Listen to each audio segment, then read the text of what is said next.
The Apollo University, University of Leicester, 35 lakhs fees for 3-year BTech CSE UK.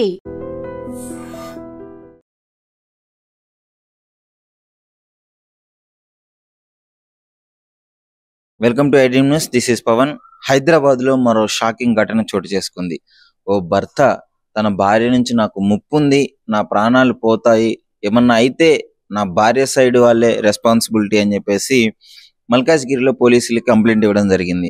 ఈ మధ్య కాలంలో భర్తలను అతి కిరాతకంగా చంపడము, అంటే ఏ విధమైన దొరికిన వదలకుండా అన్నంలో విషం ఇవ్వడము, కాఫీల్లో విషం ఇవ్వడము, ఇలాంటి సంఘటనలు మనం తరచుగా చూస్తున్నాము. ఈ తరహాలోనే అతడు భయపడి నా భార్య నుంచి నాకు ముప్పు ఉంది అని చెప్పేసి కంప్లైంట్ ఇచ్చాడు. పెళ్ళైన 5 నెలలకే ఇద్దరు విడిపోవడం జరిగింది. సో భార్యకి ఇల్లీగల్ రిలేషన్షిప్ ఉంది, అంతకు పెళ్లికి ముందు నుంచే ఉంది, పెళ్ళైన తర్వాత కూడా దాన్ని కంటిన్యూ చేస్తూ ప్రియుడితో చాట్ చేస్తుంది అని చెప్పేసి 5 నెలలకే వివాదం స్టార్ట్ అయింది. అది గమనించిన భర్త వదిలేయడం జరిగింది.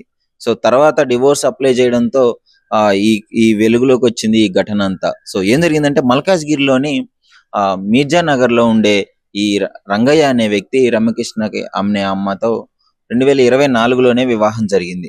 2024లో వివాహం జరిగిన తర్వాత 5 నెలలకే ఈ ఘటన అయితే వెలుగులోకి వచ్చింది. తరచుగా ఫోన్లు మాట్లాడడము, తరచుగా చాటింగ్ చేయడము గమనించిన రంగయ్య పెద్ద మనుషుల ముందు పంచాయతీ కూడా పెట్టడం జరిగింది. నాకు వద్దు, ఈమె ఎవరితోనో మాట్లాడుతుంది, పాత ప్రియుడితో మాట్లాడుతుంది, వినయ్ అనే ప్రియుడితో మాట్లాడుతుంది, నేను డెఫినెట్లీ నేను ఏమైనా ఏలుకోను అని చెప్పేసి విడిపోయిన ఘటన అయితే తెలుస్తుంది. సో విడిపోయిన తర్వాత కూడా కొన్ని రోజులు అలాగే ఉన్నాడు.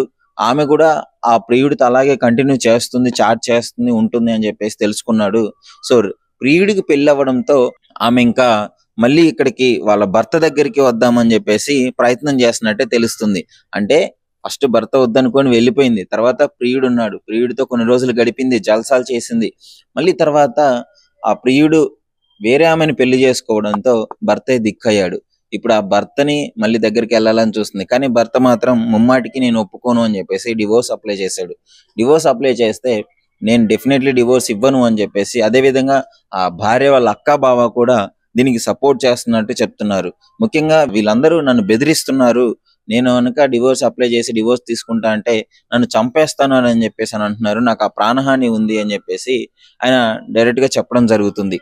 సో ఈ తరహాలో మనం రెగ్యులర్ గా వింటూనే ఉన్నాము భర్తలను అతి కిరాతకంగా చంపే కేసులు. ఆయన ఆ విషయాలన్నీ విని వాటికి ఇన్ఫ్లుయెన్స్ అయ్యి నాకు కూడా అలానే జరుగుతుందేమో అని చెప్పేసి భయపడి పోలీస్ స్టేషన్ లో కంప్లైంట్ ఇవ్వడం జరిగింది.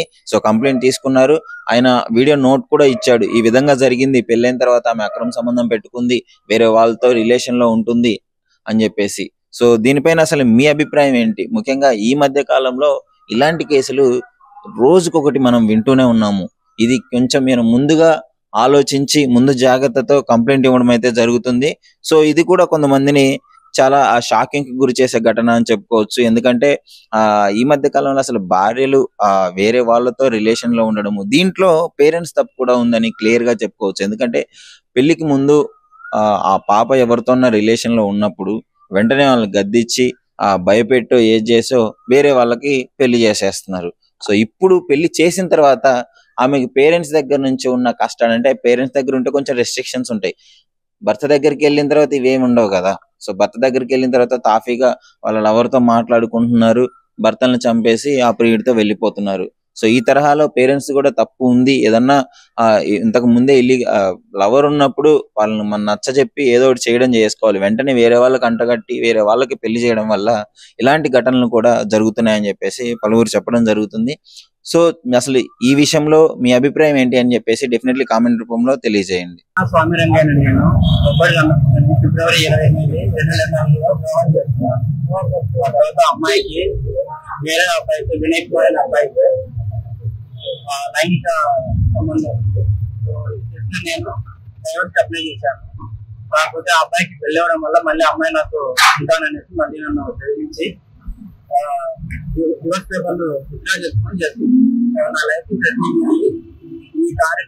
ఈ యాక్టివిటీకి వాళ్ళ బావైనటువంటి పరితం కిరణ్ కుమార్, వాళ్ళ అక్క కన్నెలత వాళ్ళు సహకరిస్తున్నారు. సో ఏ జరిగినా కానీ రిటర్న్ చేయడం వాళ్ళ బాధ్యులుగా నన్ను నిజంగా ప్రస్తుతం ఉన్నటువంటి సమాజం దేనికి ప్రయారిటీ ఇస్తుంది? ఆర్థిక సంబంధాల చుట్టూ మాత్రమే తిరుగుతోంది. మళ్ళీ ఎన్నికలంగానే చాలా విరక్తి కలుగుతున్నాం. మంచి అనిపిస్తుంది కదా, లేడీస్ కూడా ఛాలెంజింగ్ జాబ్స్ చేసినప్పుడు చాలా బాగుంటది. ఫుడ్ డెలివరీ ఇవ్వటానికి వెళ్ళినటువంటి డెలివరీ బాయ్ అనిల్ పై కళ్ళ ముందు